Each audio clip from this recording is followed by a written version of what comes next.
મનપામાં રાત્રિ દરમિયાન કામ કરતા સફાઈ કામદારોને છૂટા કરી દેવાતા સફાઈ કામદારોએ સુરત મનપા કચેરી બહાર મોરચો ઘાલ્યો હતો અને વિરોધ પ્રદર્શન કરી હોબાળો મચાવ્યો હતો।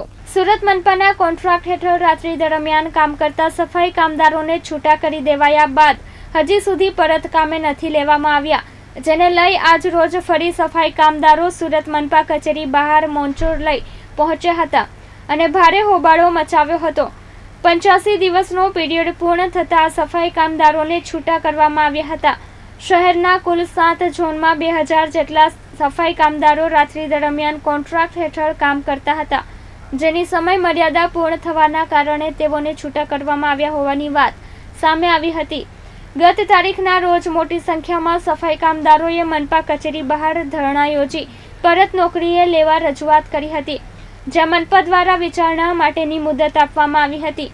જો કે હજી સુધી કામદારોને નોકરીએ પરત નહીં લેવાતા આજ રોજ મોટી સંખ્યામાં મહિલા સફાઈ કામદારો મનપા કચેરી બહાર પ્લે કાર્ડ લઈ ભેગી થઈ હતી અને પોતાનો રોષ ઠાલવ્યો હતો। સૂત્રોચ્ચારની સાથે નોકરીએ પરત લેવા અંગેની રજૂઆત સફાઈ કામદારોએ મનપા કમિશનરને કરી હતી।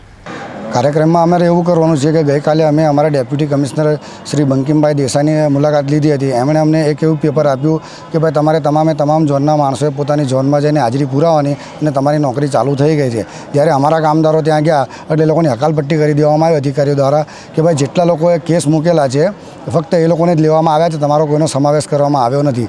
હવે બસ કમિશનર સાહેબ કહે છે કે તમે ઝોન પર જાઓ, ઝોનના અધિકારી કહે છે કે અમને આવું લેટર આપવામાં આવ્યું નથી। એટલે ક્યાંક અમને એવું લાગે છે કે આ અધિકારીઓનું ષડયંત્ર છે કે આ દલિત સમાજના માણસોનો બહિષ્કાર કરો અને જે બહારના ગામડાઓના માણસો જે છે એનો તમે અહીં સીધી ભરતીમાં પ્રવેશ કરી લો।